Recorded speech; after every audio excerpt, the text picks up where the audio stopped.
Sometimes life teaches us its most powerful lessons in the simplest moments. Today's story is about a philosophy teacher who showed his students something they never forgot. A lesson about control, freedom, and the thoughts that quietly rule our lives. It was a warm afternoon. Mr. Robert, a well-known philosophy teacher, was walking with his students Ryan, Jake, Daniel, and a few others. After class, he often took his students outside, believing that true wisdom is found in everyday life. As they walked through the local farmer's market, filled with sounds of chatter and fresh produce stalls, they noticed a strange scene. A man was pulling a cow with a rope, but the cow stood completely still. No matter how hard the man pulled, the cow refused to move even a single step. The students watched as the man struggled in frustration. Mr. Robert raised his hand. "Everyone, come here for a moment." The students gathered around the teacher. Mr. Robert looked at the man and politely said, "Sir, may we observe for a moment?" The man nodded, still pulling the rope. Then the teacher turned to his student. "Tell me," he asked, "who is tied to whom? Is the cow tied to the man? Or is the man tied to the cow?" Jake stepped forward confidently.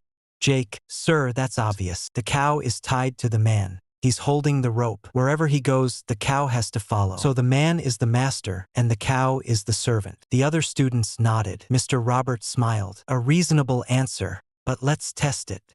The teacher reached into his backpack and took out a pair of scissors. Before anyone could guess what he was doing, snip, he cut the rope. What happened next shocked everyone. The cow immediately ran away, and the man, who the students believed was the master, left everything and sprinted after the cow, shouting and trying desperately to catch it. The students stood there stunned. Mr. Robert turned toward them with a gentle smile. The cow had no interest in the man. It wanted to escape from the beginning, but the man, the one holding the rope, is now running after it. He looked at each student. "This is exactly how we live our lives." They listened quietly as he went on. "Inside our minds, we carry anger, jealousy, fear, pride, and countless negative thoughts. These thoughts don't care about us. They don't serve us. But we hold on to them tightly, as if they belong to us." He paused. "We think we control them, but in reality they continue." The teacher walked slowly as he spoke. "Look at people chasing their fears, chasing their insecurities, chasing their desires. Just like that man chasing the cow." Daniel asked softly, "Sir, how do we stop this?" Mr. Robert replied, "By letting go of the rope." The students looked at him with curiosity. "When you stop feeding a negative thought, it runs away on its own. You don't have to fight it. You simply have to lose interest in it. In life, we think we own things, money, people, relationships, but because of our constant need for them,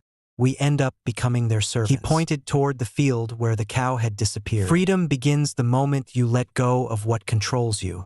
A quiet, peaceful mind is the happiest place you can live in." The students absorbed every word. As they walked back through the market, something inside each student had changed. What started as a simple walk had turned into a lesson about life, attachment, and true freedom.